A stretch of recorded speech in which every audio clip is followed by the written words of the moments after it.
네, 깊어지는 계절만큼 무르익은 결실들의 손이 바빠지는 시기입니다. 제주는 지금이 바로 농번기인데요. 정말 24시간이 모자랄 만큼 바쁘신 분들이 오늘 아주 귀한 시간을 내주셨습니다.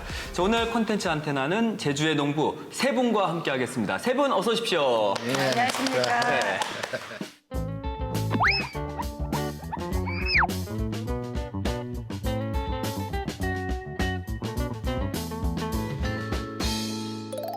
제주는 지금이 바로 농번기라고 했는데 무슨 소리냐. 제주는 1년 내내가 농번기다라고 하시는 분들도 많이 계시더라고요. 근데 그래도 가장 바쁠 때가 지금이 아닌가요?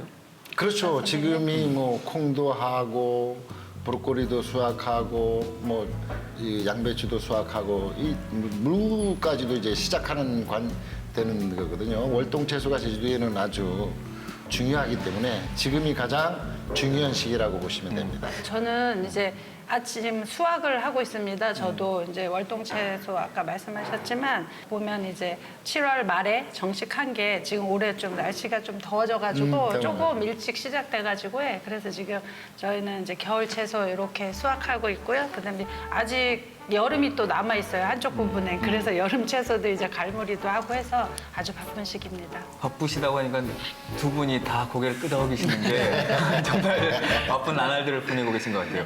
그렇다면 세 분은 어떤 농사를 짓고 계신 거예요? 저는 사실 이제 아직 초보 농부고요. 저희 같은 경우는 옆에 주변에서 주변 농가들이라든가 어르신들이 하는 것들 좀 많이 따라서 그런 협업 농업을 진행을 하고 있고요. 현재는 만감류 진행하고 있습니다. 이번에 황금량 수확을 곧 할 거고요. 저희는 사실 잘하시는 분들이 옆에 너무 많으시니까 저희가 직접적으로 자충우들 배우는 것보다는 자체적으로 주변 농가들이라든가 잘하시는 분들한테 사실 배우면서 같이 농사를 좀 짓고 있습니다. 그렇게 진행을 좀 하고 올해는 만감류에 좀 그 진행을 해보고 있고요. 제가 7년째 귀농귀촌한 친구인데 이러한 친구들이 계속 저희 쪽을 통해 가지고 사실 전문적으로 잘하시는 분들한테 저희는 소개도 또 해주는 역할을 또 하고 있고요. 저희 농업 농지에다가 함께 또 도전하고 시도하는 방식을 좀 계속 도전하고 있는 중에 있습니다. 저는 그 500평 하우스고요. 비가림이에요. 가온을 하지 않고. 그래서 다양한 1년에 한 7, 80 종류의 그 무농약으로 농사를 짓고 있고요.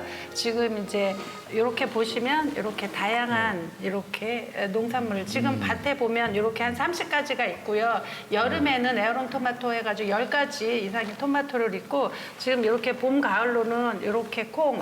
예, 요거 저기 그린빈스라고 해가지고 서양 요리에 먹는. 그다음에 이렇게 보시면 가지인데요. 요거는 골드 주키니라고 해가지고 신품종이고 색깔도 예쁘고 좀 아삭해서 레스토랑이라든가 아니면 요리를 좋아하시는 젊은 분들이 많이 쓰고 있습니다. 그래서 요거 외에도 지금 밭에 한 40가지가 심어져 있어요. 그래서 그거를 또 갈무리도 하고 수확도 하고 이렇게 해서 농사 짓고 있습니다. 네. 아 근데 이게 지금 올라오는 향이 굉장히 네, 좋은데 여기 바질이에요. 이게 또 네, 허브까지. 허브 종류도 다양하게 바질. 있습니다. 오늘 이제 바질이랑 딜을 요 세 가지만 가져왔는데 셰프들이 다 요리에 쓰는 양은 많지는 않지만 다양한 것들을 요구하고 있기 때문에 그분들 주로 이제 서양 요리하는 분들에 맞춰서 이 작물을 키우고 있고요. 그리고 또 저는 키워봐서 서양 요리에 맞지만 그래도 우리나라 작물로 대체할 수 있는 것들을 셰프님들한테 소개도 하고 있습니다. 그래서 대표적인 게 리크라는 파가 있는데 제가 보면 우리나라 선생님 입만원 그렇지, 위치에 그거랑 비슷해가지고 올해는 그거를 그런 셰프들한테 소개하려고 이제 노력하고 있습니다. 네. 일단 딱 봐도 뭔가 약간 화려하다. 네, 네. 그런 느낌이 딱 들어요. 색이 또 알록달록해서 네, 네. 그리고 또 이게 제 옆에 지금 잘 이렇게 둔 것 같아요. 향이 딱 좋아서. 이제 이런 것들이 우리나라 토종은 아니지만은 보통 이제 우리가 재배하고 있는 양채류는 전부 F1인데 교잡을 했는데 이거는 순수 그 유럽에서의 그 토종 종자로 사용한 그런 것들을 이제 우리 양갱이 농부가 제주에 맞게끔 이렇게 재배하는 것이 또 독특한 거라고 보시면 이게 지금 하우스로 다 네, 재배를 한 네, 거죠. 네. 그리고 우리 대표님은 하우스가 아닌 노지죠. 노지에서 네, 저는 뭐, 재배를 한다고. 농사를 지을 때 기본 원칙이 있습니다. 하나에 다 하지 않는다. 무도 조금, 당근도 조금, 쪽파도 조금, 양파도 조금. 그 중에 이제 양배추는 하고 브로콜리는 애월 지역의 그 주 생산지다 보니까 주 생산품은 좀 많이 이렇게 하죠. 그래서 지금 예. 여기에 또 우리 맞습니다. 대표님이 직접 재배하신 예, 노지, 뭐 양배추도 있고. 양배추라고 하면 이렇게 크지만은 양배추가 이게 아주 귀엽습니다. 한 가족이 한 번 먹어서 끝나는 거. 그리고 요즘은 이제 더 재미있는 게 이렇게 양배추도 꽃갈 모양으로 모양을 내서 하는 그런 부분. 그다음 기존에 이제 우리가 이제 브로콜리도 지금 수확을 하고 있는데 기존의 브로콜리가 이런 부분은 칼을 대고 쓰지 않습니까? 여러 가지 브로콜리 니라고 합니다. 스틱. 이게 좀 더 길어지거든요. 그러니까 아스파라거스하고 같이 쓰는 그 대형으로 하는데 그대로 삶아서 초장에 찍어 먹는 그렇게 하고 무 같은 것들도 보통 무는 우리가 이렇게 하죠. 이렇게 보통 무인데 우리가 보통 알고 있는 무가 이게 이건데. 보통 우리가 제주에서 가장 유명한 이 월동무의 그 부분인데 소비자들도 옛날에는 뭐 과거에는 막 2kg, 3kg짜리 무를 좋아했는데 요즘은 뭐 한 500, 600 이렇게 소형으로 갔고요. 그다음 이제 무인데도 이렇게 그 콜라비하고 비슷하게 색깔이 이렇게 돼 있는 무도 보라색이든 빨간색이든 이렇게 좀 콜라보레이션 하는 농산물이 자주 생산이 되는데 제주의 특징이 청정 아닙니까? 그래서 저 같은 경우에는 그 인증이 98년 인증 유기농 인증으로 해가지고 쭉 지금까지 유기농으로 생산한 농산물을 학교 급식뿐만 아니라 백화점에 납품하고 있습니다. 전 농업이라고 하면 뭐 고정관념일 수도 있겠지만 그냥 그러니까 한 농부의 하나의 작물이라고만 생각했었거든요. 근데 다양한 작물들을 재배를 하시는 거 보니까 뭔가 농산물을 소비하는 소비자들의 어떤 패턴이 바뀌었을까 이런 생각도 들어요. 그럼요. 그 농사는 농부가 좋다고 하는 것이 아니라 과거에는 그랬습니다.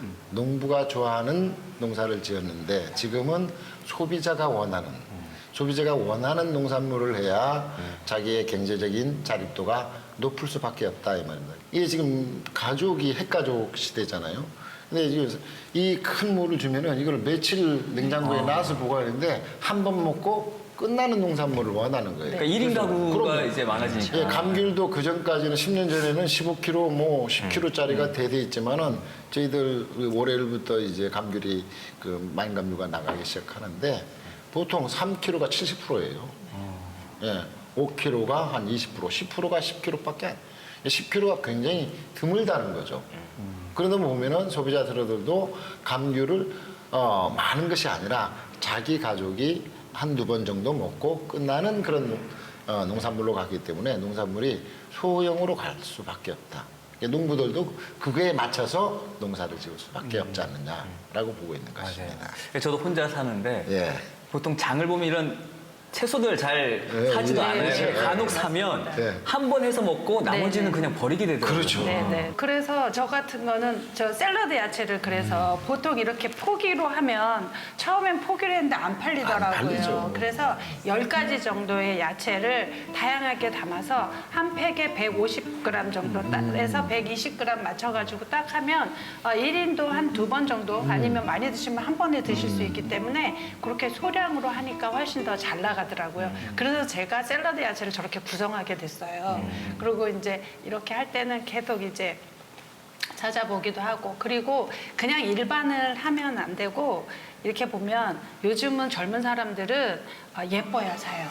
일단 맛이 아니고요. 예뻐서 사는데 이런 거 지금 당근이거든요. 근데 당근이 이렇게 보라색, 노란색 세 가지가 있는데요. 이렇게 이제 로컬에 가서 팔면 이제 곧 비행기 타고 가실 여자분이 사시는 거여서 아니 비행기 타고 갈 건데 이거 어떻게 요리해 먹으려고 그러니까 아니래 자기 너무 예뻐서 이거 사갖고 가시겠다고 해서 이렇게 하거든요. 그래서 꼭 이제 셰프들만 아니고 요즘 요리하시는 분 그리고 색깔적으로 이렇게 예쁘고 해야 일단 팔리더라고요. 그렇죠. 농산물이라는 네, 네. 거는 우리가 이제 처음 친환경 할 때는 벌레 먹은 것도 용서가 됐어요. 못생긴 것도 용서가 됐는데 네. 지금 2020년대 와가지고는 정말 친환경 농산물, 유기농산물도 이뻐야 된다.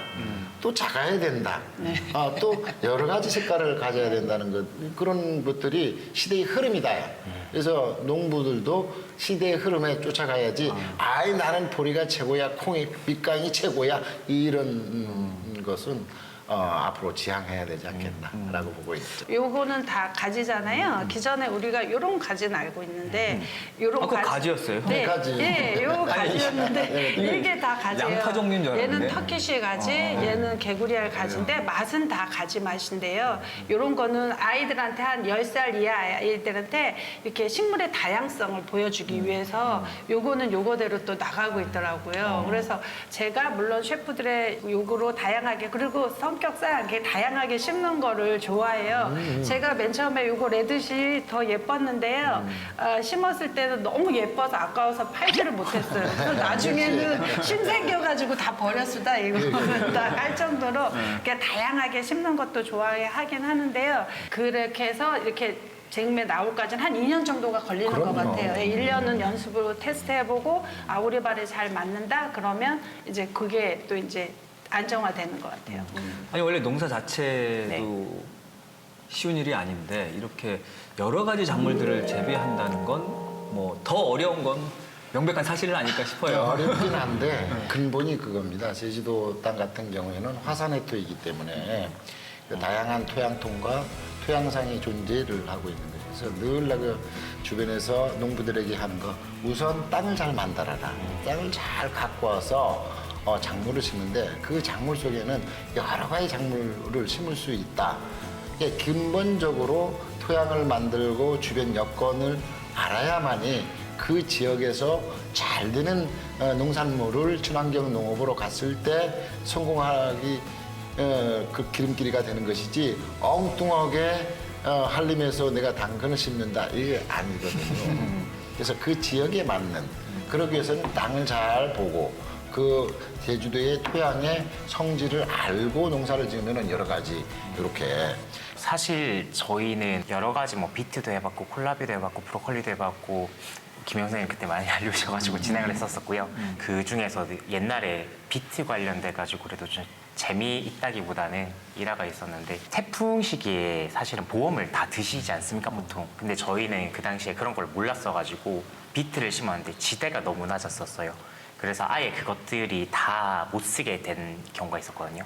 그러니까 물에 잠겨서. 네, 그러니까 물에 잠기고 크질 못했고 너무 자잘해가지고 그 쓰질 못했는데 결국에 이걸 어떻게 활용을 좀 할 수 있을까 하다가 저희 나름대로 그 방법들을 좀 찾아본 게 그러면은 집을 짜가지고 한번 판매를 해보자 그런 기억이 좀 있었던 것 같습니다. 이제 끊임없이 공부를 해야 하는 이유가 그게 있는 것 같아요. 그게 이 지금 우리 말씀해 주시는 게 태어난 게 되게서 예예요. 아까도 얘기 나왔는데 저희 대정 지역은 그 황토 없고 차흙이잖아요. 그럼요. 네, 근데 이 당근을 거기서 크게 키우려고 하면 얘 키우는 것도 힘들고 파지를 못해. 선생님이 팔 때 이거 다 잘라지고. 그런데 저는 당근을 키우고 싶은 거예요. 그러면 어떻게 하냐. 근데 다행히 보니까 셰프들은 큰 당근을 필요하지 않고요. 이렇게 작은 당근이 필요해요. 미니 당근이. 왜냐면 이게 스테이크랑 같이 하나 이렇게 올라가야 되기 때문에. 그래서 그거에 착안을 해서 그래서 제가 이제 미니 당근을 키우는 방법 중에 하나입니다. 그래서 나의 토양을 알아야 되거든요. 네, 그래서 우리 선생님 교육 중에서도 그렇게 제가 많이 지도를 받았고 그걸 착안을 한 그게 바로 이 당근이죠. 네. 아니 근데 왜 다품종을 해서 대량 생산할 수도 있는 거잖아요. 네. 근데 왜 다품종 소량 생산을 하시는 거예요? 특별한 계기가 있어요. 저도 이제 처음에는 그 나머지 한 200평은 비트를 버린 적이 있잖아요. 이게 안 팔리고 또 저장고에 담아놨다가 조금하고 이러니까 이제 그 수매를 해주지 않으니까. 그래서 이제 버린 기억이 있기 때문에 제가 내가 키운 농산물은 버려지지 않게 하겠다라고 해서 계속 노력했거든요. 저번 때 어디 컨퍼런스를 가니까 이런 말씀을 하시더라고요. 옛날에는 뭐 할 거 없으면 시골에 가서 농사나 짓자. 그런데 그 마음은 정말 틀린 마음이에요. 정말 농사를 지으려면 옛날에 직장 다녔던 것보다 더 열심히 공부하고 그 전에 또 우리가 처음처럼 이렇게 귀농하시던 분들은 농사를 해본 적이 없기 때문에 더 치열하게 열심히 연구하고 노력하고 해야만 자기가 원하는 어느 정도의 조금의 소득에 달할 수 있는 것 같아요. 그래서 저도 맨 처음에 브로콜리를 1000평을 해서 버린 이유는 그만큼 노력하지 않았거든요. 남들이 그냥 900, 1000평에 이렇게 다 심으니까 나도 되겠지라는 안일한 마음을 가졌기 때문에 브로콜리를 심었을 때 거의 씨값도 못 건지는 상태에서 했는데 지금은 제가 하는 일이 너무 좋고 이러니까 끊임없이 연구하고 또 이렇게 선생님 만나면 제가 기존에 이제 궁금했던 거를 계속 물어보고 연구하고 이제 그런 부분도 있고 이렇게 봐서 그 끊임없이 공부하고 연구해야지 그런 거를 해소가 된다고 생각합니다. 그래서 지금 한 작물로 하는 거기에서는 일단은 조금 더 농부들이 더 많은 노력과 또 기존에 이제 있던 체계를 그거를 허물 수 있는 거가 되지 뭐 될 것 같아요. 아니 지금 김영신 대표님의 표정이 그간의 그 30년 동안 농사 지으면서 고생했던 것들 뭐 이런 게 지금 주마등처럼 스치시는 것 같아요. 그러니까 등급의 농산물들이 엄청 많이 생산이 매년마다 되고 있잖아요. 평균적으로 주변 어른들한테도 물어보더라도 적게는 30에서 많게는 60%, 실제 통계적으로 보더라도 그 전 세계적으로 13억 톤이 지금 버려지고 있는 상태가 있고 그거 외적으로 활용되지 않는 농산물만 따진다면 그것보다 더 많이 있다 하더라고요. 내년마다 그 우리나라에서만 작년 통계로만 따지더라도 한 5천억, 6천억 정도가 이걸 처리하는데 비용이 들고 있다고 해가지고 저희가 그 슈퍼파머스라는 팀이랑 같이 기획하고 진행하고 있는 판코미 캠페인이라는 걸 한번 좀 기획을 해봤어요. 그 판코미 캠페인이 좀 어떤 거냐면 저희가 만든 신조어인데요. 저희는 거기에서 좀 착안을 해서 밭에서 나는 그런 등급의 농산물들을 버리지 말고 업사이클링해서 활용하자는 취지로 좀 진행을 하고 있고요.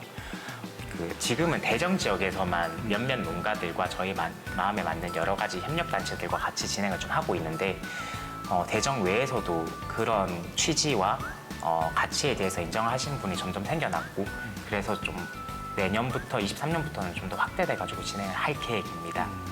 우리 중식 씨 아까 정말 중요한 얘기 해주셨는데 버려지는 게 뭐 60% 가까이 된다 하니까 그건 그냥 산지 폐기된다 이런 걸 보도에서도 많이 봤어요. 예. 그러다 보니까 대량 생산만이 답은 아니다. 네, 네. 예. 그런 생각이 드네요. 그렇죠. 그래서 저 역시 뭐 친환경으로 재배를 오랫동안 해서 그런 부분들이 많아요. 소비자의 선택을 받지 못한 농산물들이 잉여로 남아서 어떻게 처리해야 될까 굉장히 고민을 많이 했죠. 그래서 지금은 고민을 안 합니다. 왜냐면은 소비자의 취향에 맞게 가지고 뭐 4, 5, 6번 농산물은 1번에서부터 10번이 생산돼요. 뭐 모든 농산물이 다 대부분 그렇습니다. 그래서 뭐 도에서도 감귤은 뭐 1번과 뭐 90번은 격리한다.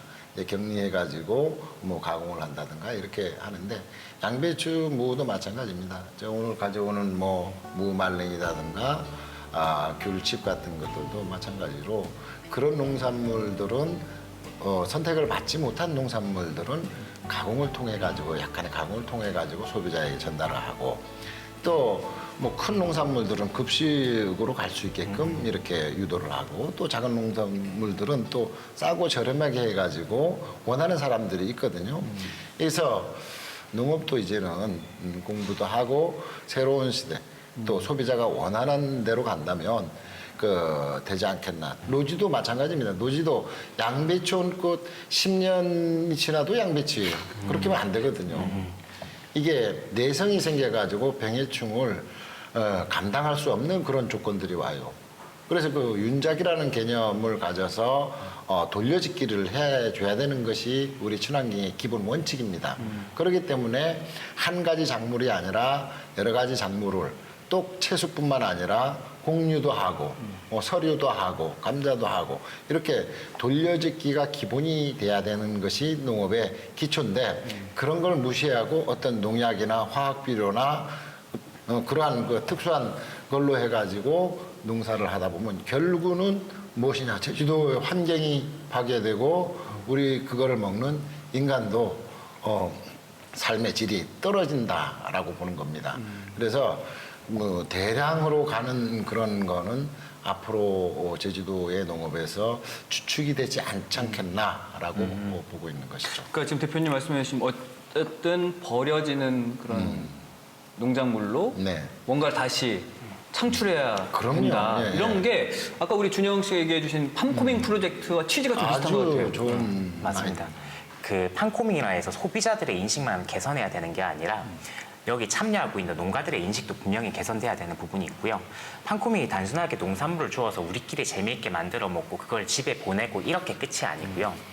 인식이 개선됨으로써 판코밍은 농산물을 줍고 그 가치에 대한 설명을 듣고 이것들을 통해서 업사이클링해서 향후에 그 농가의 부가가치까지 창출되는 이러한 일련의 과정 모두를 판코밍이라고 지금 하고 있는 건데 그 판코밍에 대한 그러니까 사람들의 인식 자체가 그 등급의 농산물이 가치가 없거나 이거는 믿을 수 없거나 신뢰성이 없거나 이런 것들이 아니라 분명히 농촌의 문제를 해결하는 환경 보호할 수 있는 되게 가치 있는 거에 나도 동참하고 있다. 또는 이걸 통해서 농가 입장에서는 분명한 소득을 나중에 창출할 수 있기 때문에 처음에는 이게 자기한테 분명 도움이 안 되더라도 이런 것들을 확대에 대한 가치를 느낄 수 있다면은 판코밍 캠페인이 그 지금 플로깅이나 유행하고 있는 그런 것들처럼 가치 소비를 지향하는 젊은 친구들한테 확대될 거라고 봅니다. 근데 저는 조금 걱정되는 게 어쨌든 이게 약간 그 농작물의 시장가 형성에 영향을 미치지 않을까 그런 염려스러운 게 있거든요.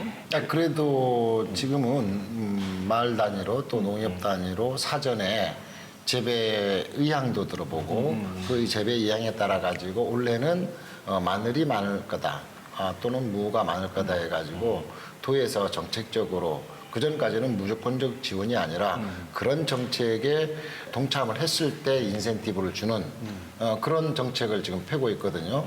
그래서 그런 부분들이 좀 더 확대를 해서 책임과 의무를 할 수 있는 것. 남이 무 한다고 해가지고 작년에 무값이 좋았다 해가지고 원래 왕창 하면은 자연스럽게 수요와 공급이 어그러진다는 거죠. 그런 부분들이 도의 정책적으로 또는 이 언론을 통해서 원래는 무가 과대 상승 또 양파가 좀 많이 재배되기 때문에 그 부분을 좀 지양해서 다른 쪽으로 유도할 수 있어야만이 제주의 노지 채소가 경쟁력을 갖출 수 있다고 저는 보고 있는 것이죠. 그런 그 정책적인 부분도 분명히 맞지만 그런 못난이 그러니까 그 등급의 농산물이 원물이 유통됨으로써 정상품 가격에 영향을 미칠 거라고 생각하시는 분들이 분명히 계세요. 저희도 이거는 겪었던 일이었고 그것도 충분히 납득이 되는 일이었고 그러면 정책이 아니라 민간 단위에서 할 수 있는 것들은 등급의 농산물 자체가 유통이 되는 것들을 그러면 저희는 유통시키지 말고 가공할 수 있도록 어떤 가공 그 시스템을 구축을 하자라는 취지로 해가지고 지금 현재도 한 3-4종류의 그런 상품들이 그 저희 판코밍 캠페인에 참여하는 그 기업에서 나와 있고요. 그런 여러 가지 상품들이 원물 자체가 유통이 안 되는 이유에 대해서도 사실 소비자들이 인지가 되고 충분히 이해할 수 있다면은 그 뒤에 상품 성분표를 많이 보시잖아요. 그 성분표를 봤을 때 나중에는 거기에도 자기가 어떤 소셜이라든가 사회적 가치에 그 동참하고 있다는 그 가치를 느낄 수 있다면은 충분히 확대 가능한 부분이 아닐까 생각합니다. 그러니까 팜코밍을 더 키우기 위해서는 무엇을 해야 되냐면은 친환경 농업이 또는 저탄소 농업이 기본이 돼야 된다는 거예요. 그게 기본이 없이 아무 버려지니까 우리가 가공을 하겠다 위험천만한 생각이다라는 거죠. 그런 안전이 담보된 농산물로 가지고 우리가 팜코밍 스타일로 버려지지 않고 재활용해 가지고 할 수 있는 것. 이 농업이라는 부분이 단순하게 봐서는 되는 게 아니에요. 잠시 우리가 빌려 쓴다라는 그런 개념으로 가야 되거든요. 자연도 보호하고 생태계도 보호하고 나도 보호해야 되거든요. 서두에도 말했지만 농부가 행복해야 돼요. 농부가 행복해야 그걸 찾는 소비자도 저는 행복하다고 봅니다. 그래서 안전이 담보되지 않고 오늘 뭐 정말 전투하듯이 막 마스크 끼고 비닐 장갑 끼고 뭐 우비 입고 해가지고 약을 한다? 뭐 내가 안 하니까 나는 안 그럼 주변 사람은 어떻게? 그런 개념이거든요. 이게 농업은 공익적 개념이고 우리가 삶의 가치를 업그레이드 할 수 있는 그런 개념으로 가져야만이 제주도 살고 나도 살고 찾아오는 관광객도 역시 제주는 멋있는 곳이야, 아름다운 곳이야, 청정한 곳이다 이렇게 될 수 있다고 저는 보고 있습니다. 저는 농업이 중요한 이유가 어쨌든 우리가 먹을 것을 우리가 만든다 이런 개념으로만 봤는데 식량 문제를 넘어서서 정말 제주의 환경 또 사람에 관한 이야기까지 아우르는 정말 그래서 농업이 더 중요한 게 아닌가 이런 생각을 해보게 됩니다.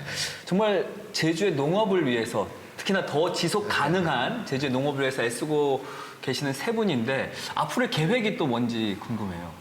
제가 어쩌다 보니 농사를 지었고 제가 친환경으로 하게 된 이유는 그냥 딱 내농 내목 요즘 말로 내가 진 거 내가 먹을 수 있어야 내 걸 팔 수 있다라고 생각을 하거든요. 근데 지금 제가 50년 넘게 살면서 내 일을 가졌는데 제 일이 너무 행복해요.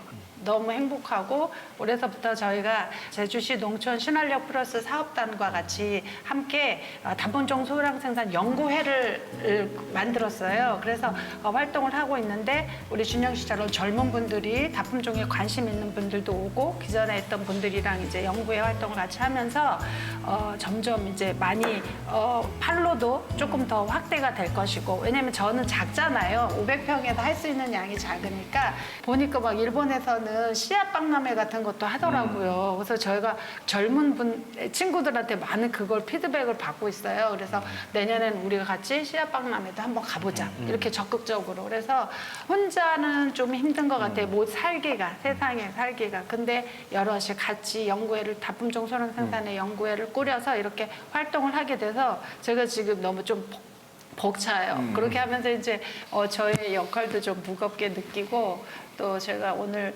이렇게 인터뷰하면서 선생님한테 더 자주 전화하고 더 찾아가야 되겠다는 생각이 들었어요. 아니, 농사라는 게 정글 때 혼자만 하는 게 아닌 것 같아요. 네네. 예, 같이 협업도 하고 네네. 그리고 지금 양현 선생님이 행복하다 하셨는데 네네. 아까 말씀해 주셨잖아요. 농부가 행복해야 한다. 예. 그래서 행복한 농부가 만든 이 작물들은 네네. 또 이 작물을 먹은 소비자들은 굉장히 행복해질 것 같습니다. 제가 먹어야겠네요. 우리 두 대표님. 번째 키워드가 뭐냐? 농부가 행복한 것도 물론 중요하지만은 대를 이해해야 된다는 거죠. 유럽이나 미국 같은 경우에는 농업을 대를 잇습니다. 일본도 마찬가지지만은 대를 이어서 하는데 우리나라의 인식이 어떠냐면은 나 때만 농사지고 니랑 하지 말라 이렇게 된다는 거죠. 근데 요즘 제가 행복하다는 그 뉘앙스가 어디에서 나왔느냐? 우리 아들, 딸이 왔어요. 회사를 다 그만두고 좋은 직장들 딱 두고 아버지 하는 일을 유통은 내가 잘 못하니까 우리 딸들이 뭐 인터넷도 잘하고 SNS도 하니까 딸이 유통 담당으로 와 있고 그러니까 이 대를 잇는다는 것이 이 농업에서 정말 중요하다. 이 아름다운 제주도를 하기 위해 가지고는 농업도 대를 이어야 된다. 나 때가 아니라 후대를. 정말 요즘 우리 철준이나 은희가 딱 오니까 힘이 벌컥 났네. 그럼 앞으로의 계획은 자녀분들과 함께 그럼요. 그리고 네. 이 플러스 청년 농부들이 딱 있으니까 서로 이렇게 어울려가지고 같이 어울리면서 그 농업을 진행할 수 있다면은 그 이상 그 이하도 없다라는 거죠. 그래서 그것이 바로 지속 가능 농업의 기본 베이스다라고 생각하고 있습니다.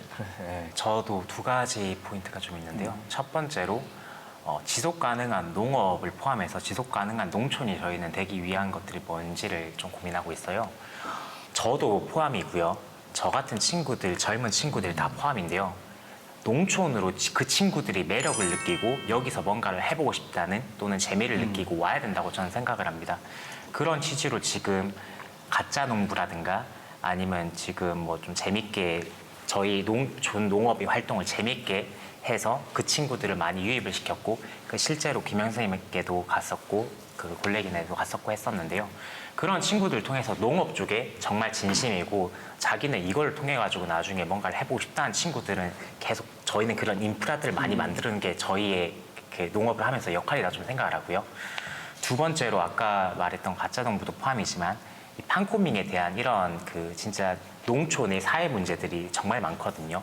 그런 것들을 어르신들은 열정이 많으시지만 사실은 젊은 친구들보다는 할 수 있는 기회들이 좀 적으시다고 말씀하세요. 시간이 제한돼 있으니. 그러면 저희 같은 새로운 친구들이 열정 가득하게 그런 도전을 많이 하고 특히나 23년에는 진짜 판코밍을 좀 전국적으로 확산할 수 있도록 좀 노력을 많이 해볼 거거든요. 그래서 그런 여러 가지 프로젝트들, 농촌의 사회 문제, 소셜 문제를 해결하기 위한 프로젝트들을 젊은 친구들이 모여서 많이 시도할 수 있는 그런 환경을 만드는 것들이 저희 계획과 목표입니다. 딱 좋은 얘기가 딱 저건 것 같아요. 그러니까 지속 가능한 농업을 위해서는 아까 우리 대표님 말씀해 주셨지만 청년 농부들이 더 많아져야 한다. 네. 거기에는 다들 동감하시죠? 그럼요. 네, 네. 예. 네. 근데 청년 농부들이 한테 부탁하고 싶은 게 조금 좀 기다려줘야 되는데 빨리 가려고 해요. 너무 빨리 뛰어요. 좀 이 농업은 좀 기다리는 맛이 슬로우 가줘야 되거든요. 특히 이 친환경 농업은 그 지속 가능한 농업이에요. 근데 왜 그게 안 되느냐 하게 되면은 에코 프렌들리라고 해요. 친환경 농업을 엔바이러먼트라고 하고 그럼 환경 농업이다. 우리가 하는 새로운 농업이다. 그게 아니고 제주도 농업은 서스테이블 지속 가능한 어그리컬처다. 이렇게 봐야 된다는 거죠. 왜? 이 땅에 살아야 되니까 내가 제주를 떠나서 저는 살고 싶은 생각이 하나도 없거든요. 제주를 지키기 위해서는 모든 사람들이 농업도 돼 있지만은 그 길을 먹고 살아가는 사람들도 천천히 느끼면서 갈 수 있는 그런 농업이라고 보시면 됩니다. 뭐 네. 워낙 많은 도움을 주고 계시지만 맞습니다. 앞으로도 예. 두 분 다 우리 청년 농부들이 많이 생길 수 있도록 물신양면으로 도와주시면 좋을 것 같아요. 네. 제주 농업이라는 게 사실 계속적으로 지역에 개발이 되고 또 기술이 발전함에도 불구하고 생명 산업이라고 불리잖아요. 그만큼 삶과 문화에 있어서는 어떤 근간이 아닌가 싶은데 정말 지속 가능한 농업을 위해서 제주 농업을 위해서 애쓰고 계시는 세 분의 노력에 정말 존경과 감사의 인사를 드리고 싶고요. 준영 씨와 같은 청년 농부들이 더 많아지길 바랍니다. 그리고 시청자 여러분도 제주의 농촌 또 제주의 농업에 많은 관심 가져주길 바라면서 오늘 시간 마치겠습니다. 세 분 고맙습니다. 감사합니다. 감사합니다.